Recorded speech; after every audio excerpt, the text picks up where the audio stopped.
My name is Gail Bouquet, Senior Director of Programs and Development here at Experiences Canada. We pay respect to the Algonquin people, who are the traditional guardians of this land. We acknowledge their long-standing relationship with this territory, which remains unceded. We pay respect to all Indigenous people in this region from all nations across Canada who call Ottawa home. We acknowledge the traditional knowledge keepers, both young and old, and we honor their courageous leaders, past, present, and future. On behalf of Experiences Canada, I want to thank you, Grandmother Irene, for being with us today to open our gathering, and I offer you this tobacco to thank you for bringing the spirit of the drum. Miigwech, thank you very much for that beautiful offering of tobacco. And it's my honor to be here to open up your gathering. When we start our gatherings, we always cleanse ourselves. So that's why we like the medicines, the smudge. So this is my smudge here. And I'm going to light this smudge, and then we're going to do a purification. And why we do that purification is because we want to make sure those ancestors come through that eastern doorway to be with us. And before we do that, we have to smudge. So we're going to cleanse our minds so that we'll have clarity and understanding. We're going to cleanse our ears so that we will listen with intent. And we're going to cleanse our eyes so that we can see a good future, especially for all our youth. And we're going to cleanse our mouth so that we be respectful to say good things to one another. And we make that most important connection from our heart to our Creator. Every day we make that connection. And I like to cleanse my tummy because that's where all your emotions sit. So we just want to take any kind of scattered emotions, and we just want to ground ourselves to Mother Earth so that we can be truly present for one another. So our songs are our prayers. And the song I've picked for you today is called Bindigan. Bindigan in Ojibwe means welcome. So we're going to invite our Mishomis, which is our grandfather. We're going to invite Nokomis, which is our grandmother. And everybody else is Nagi-Wagama. So it's Mishomis, Nokomis, Nagi-Wagama. And I'm going to travel around this medicine wheel. We're going to come in through that eastern doorway in that yellow part, and we'll travel around this circle. I'm going to start with 4 honor beats, and then we'll do this beautiful Bindigan song. It's a welcome song.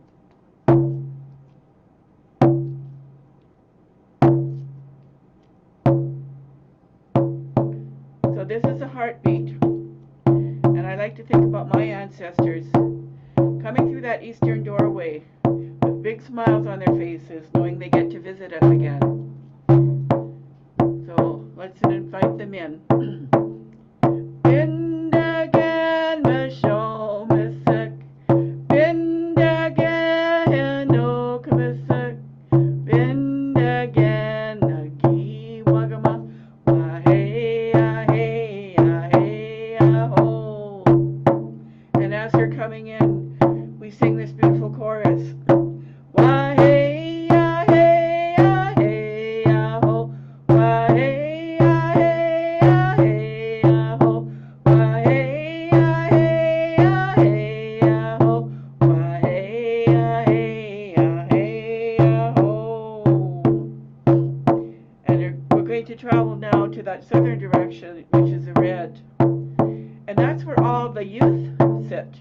That's you, the youth. And we're going to pray for the confidence, the well-being, and the leadership of our youth, because we know that you are the leaders of the next 7 generations. So let's sing for our youth. Bindagan Mishomisak, Bindagan Nokomisak, Bindagan Nagi-Wagama, Wah-hey-ah-hey-ah-hey-ah-ho. Wah-hey-ah-hey-ah-hey-ah-ho,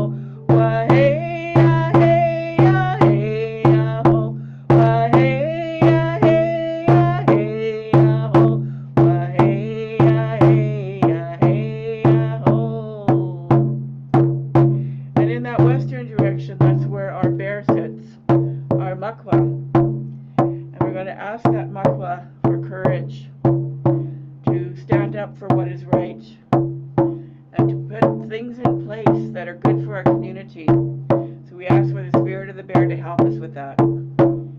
Bindagan Bishon Misak, Bindagan no Kamisak, Bindagan Naki Wagama, Wahey Ahey Ahey Aho, Wahey Ahey Ahey Aho, Wahey Ahey Ahey Aho, Wahey Ahey Ahey Aho, Wahey Ahey Ahey Aho. This is our last round. I want you to reflect on your own ancestors. You know who they are. They're your helpers in that spirit world. And all we have to do is call on them and ask them for help. And they'll be right there for us. And they'll start arranging good things to happen.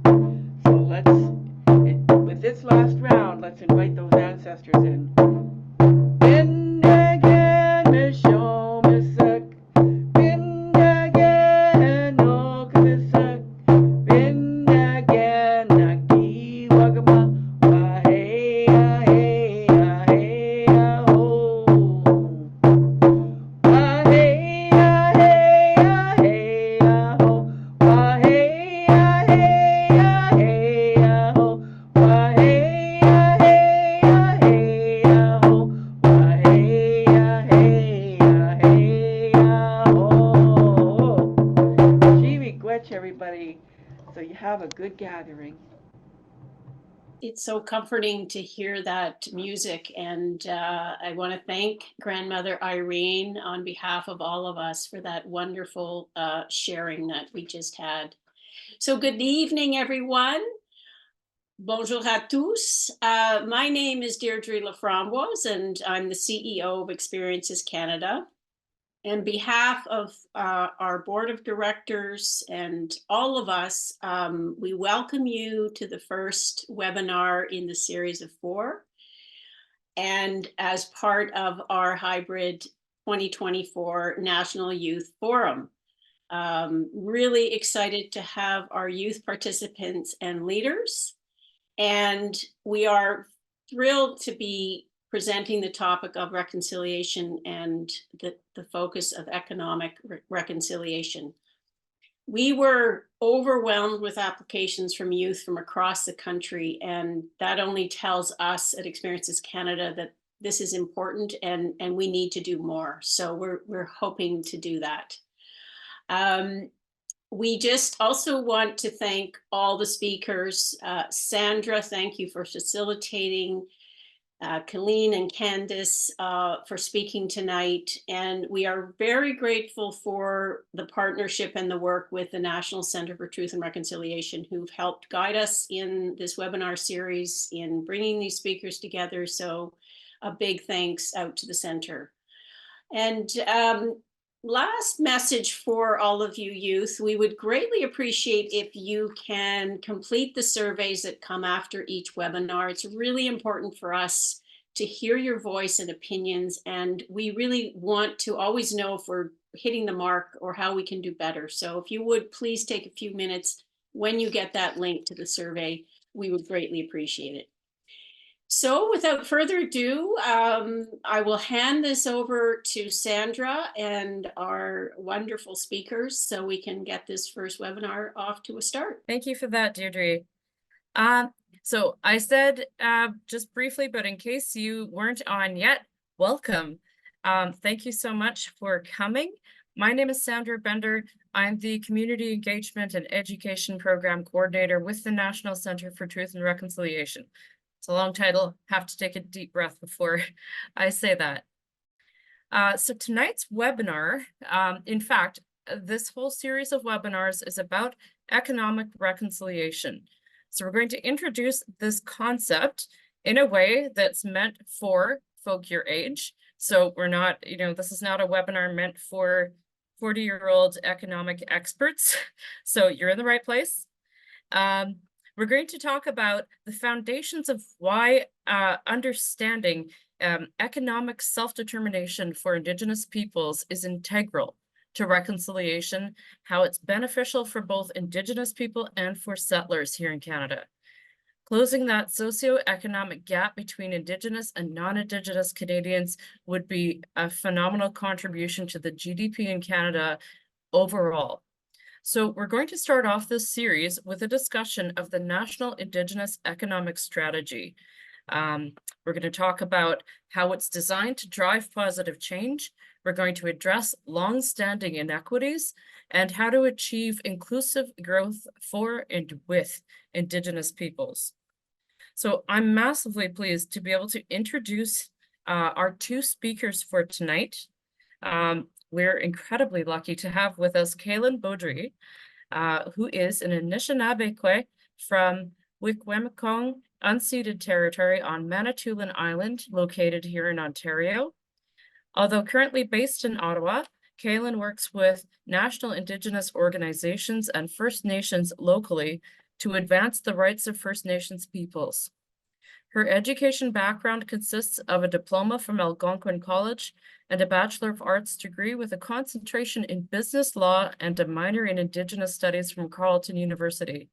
She is currently enrolled with the University of British Columbia to advance her communication skills. So Kaylin is going to speak first. Our second speaker is Candace Loring, who is the Director of Indigenous Relations and Initiatives at Genome BC. So Candace is working to advance the Indigenous innovation ecosystem. Candace is also an adjunct professor in the Faculty of Management at UBC Okanagan. She held the role of Senior Advisor, Indigenous Relations and Initiatives in Equity, Diversity and Inclusion at MITAX. As a proud member of the Gitwangak, pardon my probable mispronunciation, please do correct me when you speak, Candace, from the Gitsang Nation in northern British Columbia, Candace's passion for small businesses and entrepreneurship, along with her background in business management, has allowed her to expertly guide and support hundreds of organizations through collaborative innovation projects in her position at MITAX. Through her commitment to advancing the National Indigenous Innovation and Entrepreneurship ecosystem, Candace serves on numerous councils and committees, including the Indigenous Advisory Council for the Oceans Supercluster, the Greater Vancouver Board of Trade Diversity and Inclusion Leadership Council Advisory Committee, and Minerva, BC. In 2021, Candace was recognized as one of Canada's most inspirational women entrepreneurs and business leaders by Canadian SME Small Business Magazine for her economic development work in Indigenous communities. She is a Chinook Scholarship recipient named Kelowna's 2022 BDO Top 40 Under 40. Candace was also named UBC Okanagan's Faculty of Management Alumni Builder Award recipient in 2023. So as you can hear, we have two incredibly impressive people. They're each going to speak for about 15 minutes.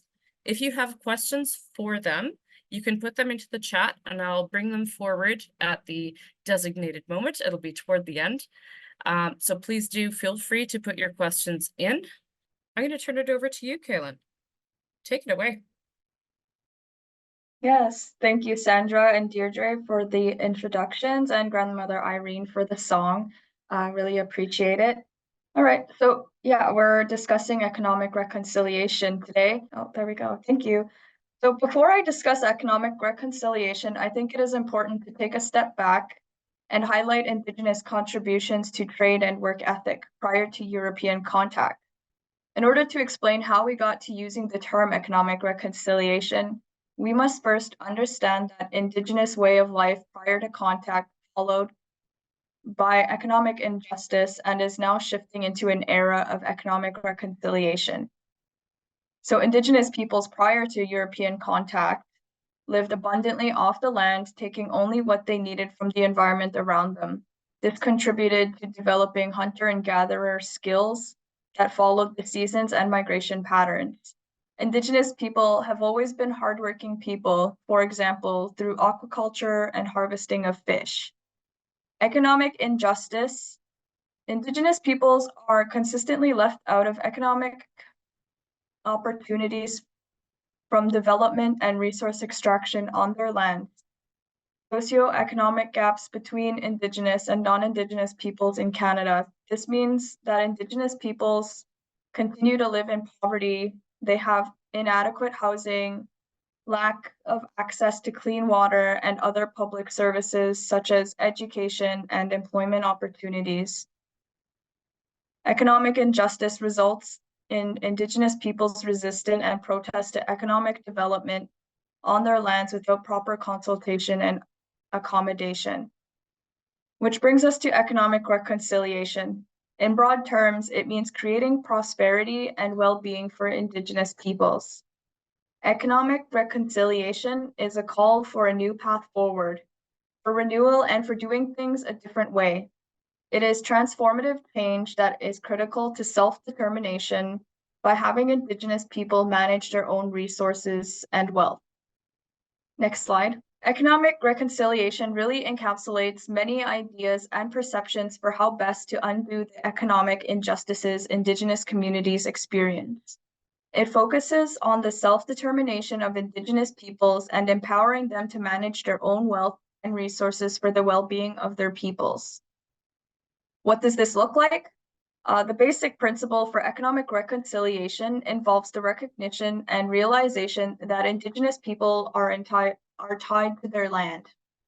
Economic reconciliation is about sharing resources, sharing wealth, as intended by our treaties, which Candace will discuss in more detail through her presentation. Economic reconciliation means respecting each other's government and having a relationship based on respect and reciprocity. It means reaching a level of understanding and acceptance and awareness of Indigenous people's pursuits and rights. It also means a shift in how corporate Canada engages effectively with Indigenous people. Economic reconciliation also means working together to be equity partners of large-scale projects and empowering Indigenous people to contribute to the economy, workforce, business supply, and to become equity shareholders in projects developed on their lands. Economic reconciliation also means ownership, leadership, and inclusion from start to finish of natural resources projects, including the planning, operations, management, and closing of a project. Economic reconciliation can also mean the use of Indigenous governance models for projects. If Indigenous people participated in economic opportunities on this level, there is a potential for increase of 27.7 billion on Canada's gross domestic product each year after closing that gap between Indigenous and non-Indigenous peoples. Next slide. The legacy of colonization has led to a society where Indigenous people continue to be at a disadvantage and cannot fully share and thrive in the economy. This is demonstrated through implementation of policies that either exclude Indigenous peoples or presents administrative barriers that hinders the process for participation. So aside from the policies that make it difficult for Indigenous populations to build sustainable economies and accumulate wealth, for example, the historical ban on Indigenous land ownership through the Indian Act, it is quite difficult to distinguish historical barriers from present barriers, mostly due to the fact that many barriers continue to hinder the progress for economic reconciliation to take place. I will say, though, one present-day barrier that does stick out is the fact that each nation has different views on what economic reconciliation looks like for their communities. There are other barriers which include impacts of colonialism, lack of infrastructure, lack of access to capital and equity, as well as procurement, lack to education and capacity building. There's shipping costs that are very high for remote communities. These are just to name a few. Next slide. On a positive note, although there are barriers, rest assured that Indigenous people are making economic reconciliation happen. Indigenous people want to participate in the contributing in the contribution to Canada's economy. Indigenous people want to see their peoples and communities succeed and move away from managing poverty to managing wealth. Economic reconciliation is reflected in the Truth and Reconciliation Commission Calls to Action number 92. It is through Call to Action 92 that corporate Canada can participate in reconciliation, and this call to action is addressed to corporate Canada. So there's some of the wording there, and there is also some subheadings as well. Next slide. So economic reconciliation in action. There are 3 examples that I want to share with you today. The first example is Buzzwa Fisheries, which is located in my community, Wikwemikong Unceded Territory. It is one of the largest aquaculture sites in Ontario, harvesting on annual 2 million pounds of fish. Fish harvested from this site supplies large grocery store chains in the province. First Nations have a strong background in aquaculture amongst Indigenous peoples. Throughout mid-1800s and prior to First Nation communities from this area were supplying a lot of fish down to the markets in Toronto, Detroit, Cleveland, Chicago, and New York. The Crown government started instituting a permit and licensing system where they began leasing out commercial fishery to non-Indigenous people. This resulted in detrimental impacts to the economic activity, sustaining these communities for generations. It basically excluded First Nations from commercial operations. And again, this was one of the historic policies that have impacted these First Nations to participate in aquaculture. A second example is through the Indigenous Tourism Association of Canada. This association focuses on creating partnerships between other associations, organizations, government departments, and industry leaders from across Canada to support the growth of Indigenous tourism and address the demand for development and marketing of authentic Indigenous experiences. Indigenous Tourism Association of Canada has an established membership process that enables Indigenous tourism industry partners to engage with and to show support for Indigenous tourism. The purpose of Indigenous Tourism Association of Canada is to improve the socio-economic situation of Indigenous peoples in Canada through tourism. The third example is the Reconciliation and Responsible Investment Initiative. Together, both Indigenous and non-Indigenous investors can help build capital markets that integrate and better align with Indigenous values and ways of knowing. The Reconciliation and Responsible Investment Initiative approach is grounded in the Truth and Reconciliation Commission's Call to Action number 92, which was just shown in the previous slide. The Reconciliation and Responsible Investment Initiative envisions a financial system that empowers Indigenous perspectives, recognizes the roles of community values in investment decision-making, and contributes to protecting Indigenous rights and title. It is also guided by Indigenous investors and Indigenous-led organizations.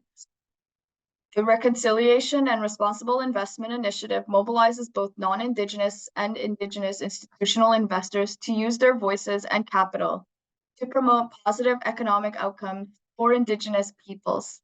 These outcomes include improved Indigenous employment, support for Indigenous entrepreneurs, increased partnerships with Indigenous communities, and respect for Indigenous rights and titles.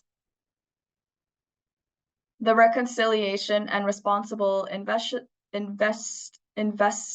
Initiative work ensures that Indigenous rights, values, and aspirations are reflected and upheld in investment policies and practices, including in relationships with advisors and asset managers. Next slide. So the National Indigenous Economic Strategy serves as a blueprint to achieve the meaningful engagement and inclusion of Indigenous people in the Canadian economy. The strategy is supported by 4 pathways.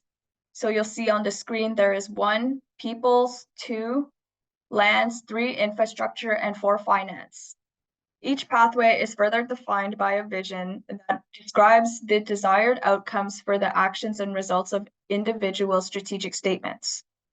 The calls to economic prosperity, which is also a part of the National Indigenous Economic Strategy, recommend specific actions to achieve outcomes described in the strategy statements. This strategy provides a guide to any government, corporation, business, or institution that is creating its own strategic plan or reconciliation plan, or policy changes, guidelines, or legislative changes. The calls to economic prosperity pertaining specifically to youth, which I have pulled out of the document, include the people pathway. So economic prosperity call number 1 is under the Indigenous entrepreneurship, and it calls for the creation of a financial literacy and business curriculum for youth and adults. There was another call, which is call number 10, which is to create youth, women, elder, and LGBTQS plus permanent forums. Call 11, which is to educate Indigenous youth on all aspects of Indigenous economic issues and approaches. And call 12, which is to seek the advice and guidance of Indigenous elders in all culturally specific aspects of economic development. Under the infrastructure pathway, there is call 63, which is to provide safe and culturally appropriate educational options for Indigenous students in urban communities. So these are the calls that are specific to youth. So if you have a chance to view the report, these are the ones that you might want to start to look at first. Next slide. Yeah, passing it on to you now, Candace. Thank you very much, everyone, for listening. All right, thank you so much. Wachaska hal isquis Candace Kentel Hazelton, and Claha Tui Deborah Nash Robert, Takasasil Isquaskasia Jonah Nash Caleb. Hello, good day to you. My name is Candace Loring, and my traditional name is Gwala Nakwala, which means I'm a hardworking, resourceful educator. And Nakwala is after my 6th grandfather, Grand Chief Nakwala, of which the Nicola Valley, Lake, and River were named after. And on my first slide, who am I? I really like to start by grounding myself in my identity of where I've come from, what has brought me here, and why am I even speaking to you today? Well, to start, I'm a proud mom. I'm a proud mom of 2 boys, Jonah and Caleb, and I took a bit of an unconventional path to get to where I am now. In these pictures, you can see me holding my most recent degree as I'm at convocation doing the walk, and that was when I completed my MBA in Indigenous Business Leadership at Simon Fraser University. I didn't realize that I was actually on film, and the whole convocation of thousands of people could see me at that time. But you can see the pride and identity of who I am as a proud Gitxsan woman. And I always start questioning myself, because that's part of the reality of being Indigenous and still experiencing imposter syndrome. I'm a grade 10 dropout. I didn't just get to this place and space and time through easy pathways. It was a lot of adversity to overcome. But with that, it brought me a lot of strength. So despite being a grade 10 dropout, I walked through the doors at UBC in 2012, and I walked out of those doors in 2016 with a UBC degree in business management, and most recently completing my master's degree in business. So I think it's important to ground myself in that, because we aren't defined by our realities, but the choices that we make within them. And for me, that choice, I completely changed the entire trajectory of my life, because I made one choice, and that was to apply for school. So when I didn't think that university was even an attainable dream, I made that first step, and I applied to UBC Okanagan through the Aboriginal Access Program, and it's completely changed who I am. So my first degree being business management, I am now a faculty member in the business management program here at UBC. I actually just came from presenting to students in their live case competition. I'm going to jump to my next slide. So forging a career path. Well, I have always been a first. I was the very first Indigenous specific role hire when I was at Genome BC, which is where I am now. It's the first role of its kind. So nobody has come before me. I've really had to be a trailblazer and define what my role is. I actually co-authored my current job description at UBC Okanagan. And when I was recruited to Genome BC, I also co-authored my job description there as well. So don't let anyone tell you what your role is, especially if you're in a position of decolonizing spaces and places, which is what I do. I'm in a very unique space working to advance the National Indigenous Innovation ecosystem through collaborative innovation projects. And when I think about creating economic reconciliation, it goes so far beyond what we could even imagine, because our economy and all of the stakeholders and rights holders within these spaces and places, meaning anyone who's impacted by that work, is a rights holder. We are all rights holders, whether you are a doctor, a lawyer, whether you are an entrepreneur starting your own business, whether you are the banker, whether you're the professor that taught business studies, whatever it may be, you play a role in economic reconciliation. Whether you are Indigenous or not Indigenous, you play a role in economic reconciliation. So right now I'm working in the innovation space as well as a teacher, hoping that I can create economic opportunities for Indigenous organizations so that they have that cutting edge of being in the innovation and research space, so that their businesses can stay relevant, and really empowering those businesses to leverage research and top talent within post-secondary institutions to help realize their business needs. So in my path, it has always been as the first, but with that work comes the responsibility of knowing there are going to be people who follow in that path. And so everything that I do now is creating what is an expectation for anyone who works after me. And that is an important part of it. And I don't think that you thought that's what you were going to hear for an economic reconciliation webinar. But when we think about reconciliation, what does that mean? There must be truth before there can be reconciliation. Part of that is bringing our whole selves into spaces and places. Showing up and bringing your Indigenous voice is decolonizing spaces. Showing up and occupying space and place and recreating those spaces around you to ensure that other Indigenous voices will be successful in those spaces and places, that is a part of reconciliation. So I think it's really important to acknowledge that. And can I go to my next slide? So the slide here is Step into the River Economic Reconciliation Framework. And I'm going to spend a bit of time talking about this. I was actually involved in the creation of this. And what I really love about it is it starts with community. It starts with our children. It starts with our people, our families. And when this reconciliation framework was being created, the first thought was, what kind of an economic framework could one create that we would want to leave as a lasting legacy for our children? How are we leaving our future generations in a good place? And part of that comes from our 7 generations teaching, which is represented here.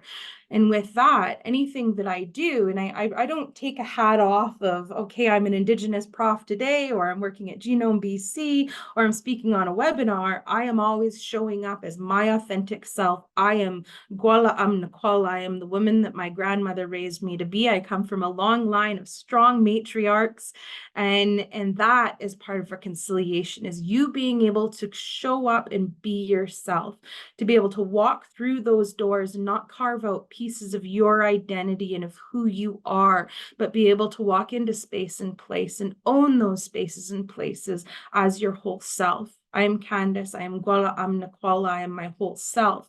But with that and being my whole self, I can't be my whole self without acknowledging that the 7 generations and all of the ancestors that came before me, I would not be where I am if it wasn't for their sacrifices. And so when I acknowledge even some of the accolades or awards I've had, those aren't mine. Those are because of the matriarchs that came before me. If it was not for my grandmother's sacrifices, if it wasn't for my mother's sacrifices and all of those who came before, before, I wouldn't have even had a chance to walk through those doors at UBC, nor would we be having this call because of all of the work that has been done from the ancestors before us. So when I think of that 7 generations, all of my decisions need to be made honoring those past 7 generations of who have sacrificed so much to create space and place for us to have this time that we're in now. But then I also think about 7 generations forward. And what am I leaving for the next seven generations? If I'm making a business decision today, how is that impacting my children and children's children and until the future and beyond 7 generations? Because we are only guests on this land. I remember as a young girl, my mom had a picture in our dining room, and it said, "We do not inherit the land from our ancestors, but we borrow it from our children." And it's something I always thought about was, what we do today, we might not even feel the impact of that work, the incredible work of the TRC. So many of the people who did that work, were they around to see how far it's come? Their children will be, and that impact will be felt for generations moving forward. But when I think about economic reconciliation and creating these frameworks, I have to think about value and this idea, because we're brought up in these Western societies where everything is connected to value is money, right? You can have 2 purses, they're identical. One happens to be a name brand, one is maybe from Walmart. They could be the exact same purse, but because of a label and the price, one being $1,000, one being $50, we attach this value to something simply because of this monetary value, this price attached to that. But through an Indigenous worldview, one needs to rethink about what value is, because if you truly think about what's the most important and most valuable assets that you have in your life, it's probably not going to be how much money you have in the bank or things that you can even purchase with money. I know for myself, I started off talking about my kids, my value, my wealth. My wealth is my children. Value to me is family, community. So that's what I really appreciate about this framework, is it centers family, community, children, and builds everything out from that. Because at the end of our life, the only thing that's going to matter to me, at least I know of when I'm saying goodbye to my family, is how they'll remember me and how I will be remembered as an ancestor, but how I showed up for my family, because that's the most important value to me. So when I think of that reconciliation framework, I really need to step away from what I was raised in these colonial concepts of attaching value. But also I would reconsider, what does success look like within an Indigenous worldview? My idea of success when I was younger, I attached it to a monetary value, not knowing that that would actually just cause disappointment. And I remember when I reached that monetary amount, when my salary was finally where I thought that amount would be a success metric. And I remembered feeling nothing and crying afterwards, because I got to what I thought was success. And then I realized that was a colonial construct of success. It was money, and that money didn't change my life. It didn't change my family and where I come from, which is rooted in a lot of trauma, a lot of triumph though, and overcoming adversity. I am an intergenerational survivor. My grandmother went to the Kamloops Indian residential school, as did much of my family. But I don't just carry that trauma in my blood memory. I carry their resilience. I carry their strength. I carry the strength of my warrior uncles and the gentleness of my grandmothers and the matriarchs who nurtured us and protected us and kept our family together. So rooting oneself within space and place of your community and who you are, all of us play a role in economic reconciliation in whatever capacity that is. If you're selling bracelets, you are a part of economic reconciliation. You could be even selling lemonade, whatever it may be. I have a 16-year-old son, and he loves to busk. He has Down syndrome, and he plays his ukulele, and he does very well. But he is a young entrepreneur, and that is a part of economic reconciliation, is being a part of it. So this idea of stepping into the river framework is an idea that we're all a part of something, but we're swimming in the same direction. And the reality is reconciliation is very personal, and it might mean something different to each of us. Can we jump to the next slide? So championing reconciliation and decolonization in the workplace. In this slide, I have a picture of the 2-row wampum belt, and this symbolizes something really important to me because it's one of our first nation-to-nation agreements. This was a treaty. This was seen as an early agreement, and the idea of being the non-Indigenous and Indigenous being able to go side by side, neither steering each other's ship, but this understanding that we could live mutually beneficially side by side here in this place that we now call Canada. And part of that dream and realizing that for me is the work that I do. So in my time at MyTax and Genome BC, and even here at UBC, I always work to advance decolonization within colonial spaces. And what does that mean? It means systemic change. This isn't just about hiring one Indigenous person and thinking, you know, we've done it, we have Indigenous representation. But championing reconciliation and decolonization means changing the way we think. It's heart work. We need to get away from the mind and we need to follow our hearts. And that's hard. And especially in academic spaces, when you tell people to stop using their mind and following their hearts. But a reality is we need to shift. It's an organizational shift. We need to create safe and inclusive spaces where everyone can walk through those doors and they don't have to carve out pieces of their identity, that they can show up and be their whole selves and know that their background, who they are, their identity matters and is just as important as anyone else in society. And that's really what it's about. And representation at all levels. We need Indigenous lawyers, like I said, everything. We need all representation across the board because we deserve to be there. We deserve to occupy space and place. And it's really important that we have those voices because decolonization doesn't happen without Indigenous voices from within. And I'll just jump to the next slide. Oh, I gave myself a timer. I'm doing pretty good. So what role can young people play in economic reconciliation? And honestly, follow your dreams. I could have never imagined to be in the spaces and places that I am today. It's truly an honor to be here and to know that all of these bright young minds are even having this conversation. Because when I was your age, we were not having this conversation. This wasn't something until I was in university that I found myself sitting in a colonial institution learning about colonization of the mind, that I was able to rediscover myself as an Indigenous person and not carry shame, because that shame was never mine to carry. That shame was colonial shame, and it was part of colonization.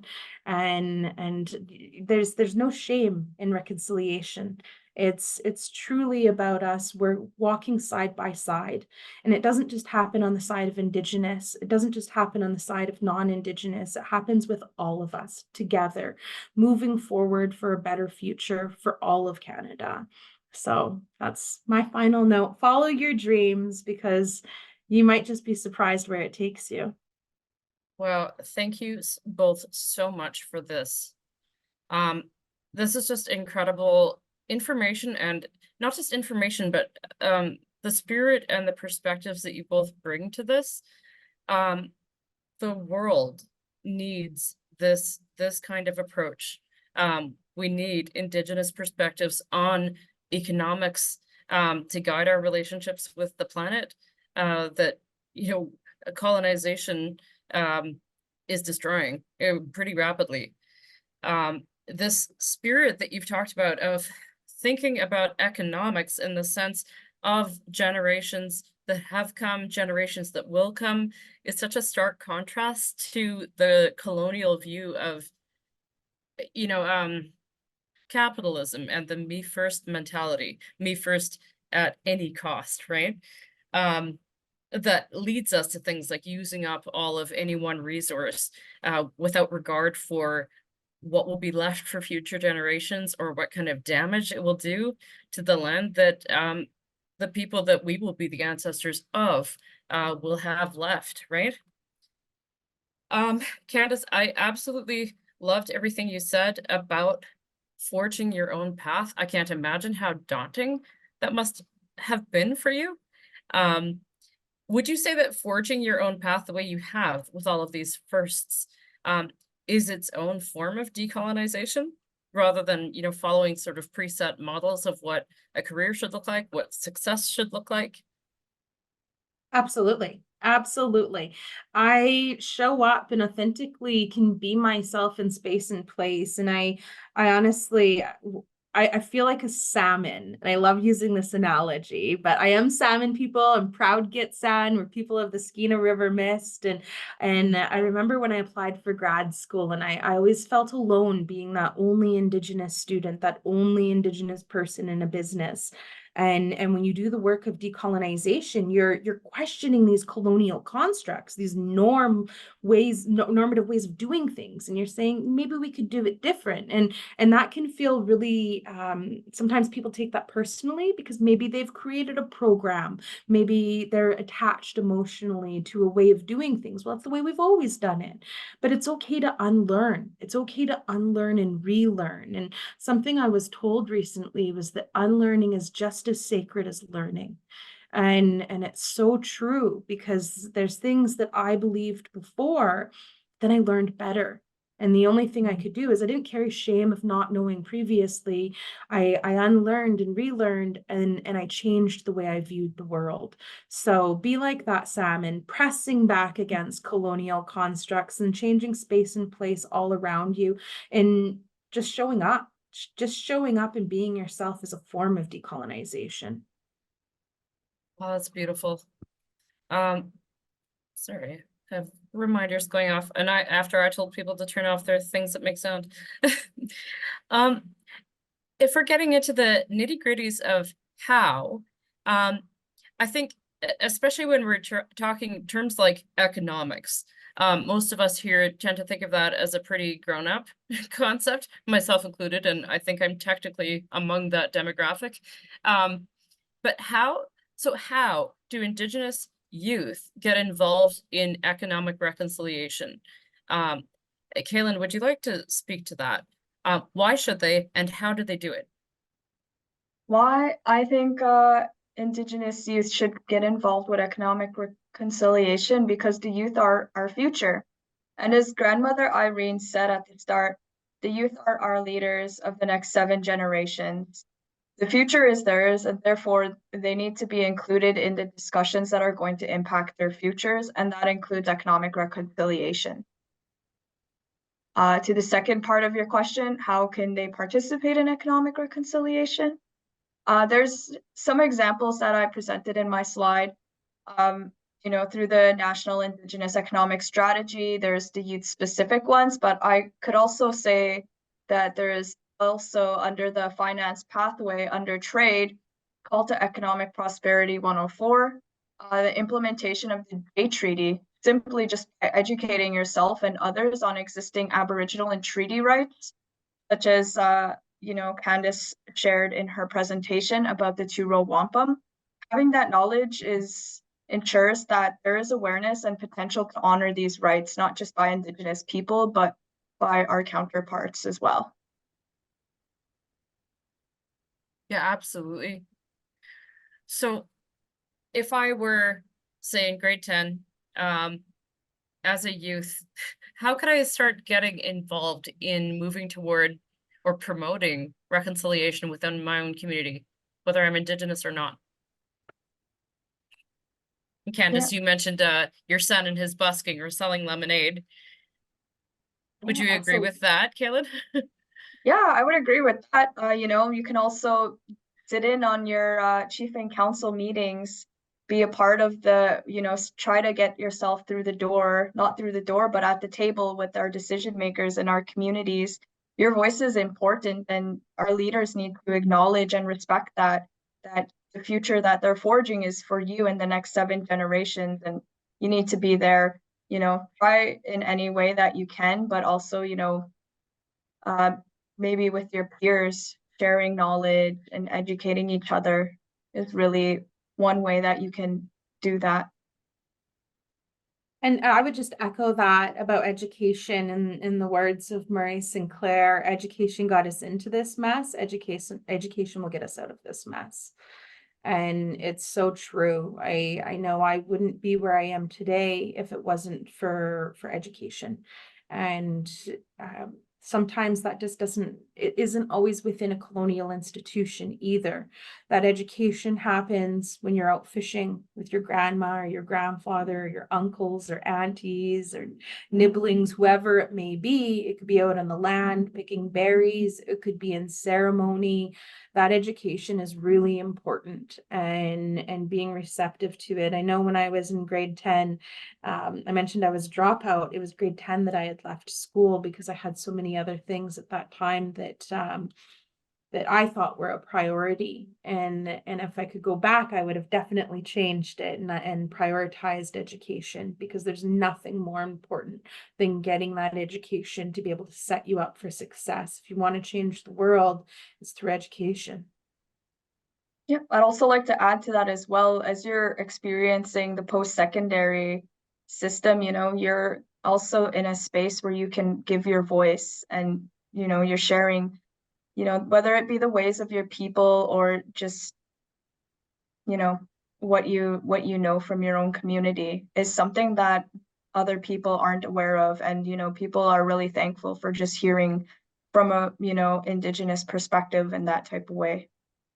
I do see a question from Ella. Did you ever think you were going to get to the place you are now? I can tell you, I couldn't have dreamed it. I couldn't have dreamed it. I remember as a young girl, I had never taken a flight, and watching the planes flying over and imagining where they were going. And part of going into business, I thought I'd be this jet-setting businesswoman. And through work, travel's taken me all over. I've been to Washington, D.C. to speak on the importance of Indigenous women in science and technology. I'll be in Quebec next week. I get to share space and place with the top leaders throughout Canada, and to be a professor at UBC. But I couldn't have imagined it. But I think a bigger part of it would be that I grew up wanting to have meaningful employment. I didn't know what I was going to be, but I remembered I just wanted to help and work on behalf of community. And I do that. I get to do that, and to have Indigenous students come up and speak to me, and in their very first class they have an Indigenous professor. I couldn't have dreamed of that when I was a student, but they get to realize that. And I believe if you can see it, you can be it. And I can't even imagine what the future holds for your generation. And Kaylin, I would ask the same of you. Could you have imagined being able to hold the space and place you do? And you're a UBC student, you have a degree, the work you do with AFN is so important. Yeah, I actually have chills because as a youth, I never thought I would be where I am. And, you know, growing up on the reserve, I did experience a lot of the disparities that I'm sure many people have. But, you know, education was the one thing that really kept me going. And I knew I wanted something more for myself, my family, and also my community. And as I got through the post-secondary system, I realized, you know, I do want to help First Nations people. And whether I didn't know what that was going to be, but I knew that education was going to be the way that I was going to get to that path. Even if we dropped out in high school, we can still make it in life now. How you all are, and they can still go back to school and always graduate later in life. Absolutely. I mean, I wouldn't recommend it. I was a grade 10 dropout, and I struggled. I believe you me, it was not easy. I remember crying after final exams in my undergrad, just praying that I passed, and I had to work twice as hard, 4 times as hard. I remember taking calculus and meeting with my professor afterwards, and he said to me, "Don't you know SOHCAHTOA?" I was doing calculus with no pre-calc. I had no idea what SOHCAHTOA was. I went home and had to watch YouTube videos to teach myself pre-calc, and it was difficult. But just because one door closes doesn't mean that opportunities don't exist. It doesn't matter what has happened in your life. I always believe you are one choice away from changing the entire trajectory of your life, whether that is school, whether that is sobriety, whether that's starting your own business, working for your community, being a language warrior, whatever your passion is. When you're able to be able to work towards that, find your gift and use it, you can always change your life. Yeah, I have to echo that sentiment as well. I didn't finish high school in 4 years. I was delayed 2 years, and like it took one chance just for me to make that change, and I did, and I took the initiative, and I reached out to my teachers and asked what did I have to do to get past this. So really, you have to do it. You got to follow your dreams. Sorry, I'm trying to plug in my laptop. I really like this next question too. What is something you would tell your younger self if you could tell them something? It gets better. I think it's one of it. It's hard being a teenager, and I have a son in grade 10 right now. I have a son in grade 11, and it's such a challenging time because your whole world changes. But also at the same time, your body's changing and you're never have more hormones in your life. I struggled. I definitely struggled when I was younger. That was part of me dropping out of school. But when I went back, I found my people. I found people who cared about me. And most of the doors that were opened for me were by allies. It was by non-Indigenous people who created space and place, and by Indigenous people who were in those first roles, who said, you know what, we need to do better, and opened a door for me. What would you tell yourself, Kayleen, your younger self?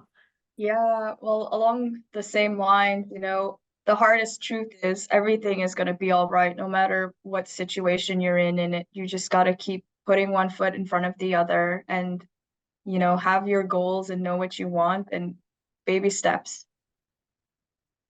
I love that, right? Baby steps. I was saying to my students today, I'm like, just keep swimming. As I Dory line. It got me through my undergrad, my master's degree, even now, busy weeks. You keep that momentum, one step, it doesn't happen overnight. It's incremental changes, and eventually you get there. I do see that we have our last question before we finish, and it's, what can non-Indigenous people do in order to help encourage economic reconciliation? What can non-Indigenous people do in order to encourage economic reconciliation? Indigenous rights are human rights. Indigenous rights are Canadian rights, and you are going to occupy spaces and places in all different types of jobs in your future. But the knowledge that you're gaining from this, you are unlearning, you are relearning, and when you know something isn't right, you can use that knowledge to influence the people around you, your sphere of influence. You can't change the world overnight necessarily. You're not going to do it all on your own, but we do it together. And I think about the hummingbird and this story that I was told when I was young of this hummingbird. The forest was on fire and all the animals are fleeing. And the hummingbird's flying towards the fire, and the animals stop and say, hummingbird, silly hummingbird, where are you going? There's a fire. You need to come to safety. And the hummingbird says, well, I'm bringing water to put out the fire. And the animals laugh at hummingbird. Oh, silly hummingbird, what are you going to do with your tiny beak and a drop of water? And the hummingbird looked back and said, I might be small and it may only be a drop, but I'm doing what I can. So you find your gift, you know what you can do, and you do what you can. That's all each and every one of us can do, is you have that sphere of influence, you have your family, your friends, or wherever you're employed. You can decide that we're going to maybe purchase lunch from an Indigenous business. We're going to ensure we have representation. It's those incremental changes. You're not going to, reconciliation isn't a switch. It's small incremental changes, and that's what you can do. That's a phenomenal answer. Yeah, taking one little step after another and building new ways of relationship, right? Within our colonial context, so that we can eventually, ideally, break it down, and start doing things in a better way for all of us. Yeah, one piece at a time. So I believe we're at our time limit. So I just wanted to say a massive thank you to both you and Kaylin for sharing your wisdom, your knowledge. We know that information and knowledge are not the same things. We may get one from, say, university, but information is not knowledge, and knowledge is not wisdom. So thank you for the gifts that you have shared of your knowledge and wisdom with us today. Thanks for making that economic strategy understandable for us, Kaylin. I know I'm someone who feels very intimidated by the notion of economics. So thanks for that. Don't forget to come back tomorrow evening at the same time. So we're in 7 o'clock Eastern time. So in whatever time zone you're in, come back and we'll go on to our next piece, which will actually feature a couple of Indigenous entrepreneurs who own their own businesses, and they're going to talk about what their pathways have been, and that's going to be really exciting. So thank you so much, everyone, and hopefully we'll see you tomorrow. Hey everyone, Ninue Sashwikinchin.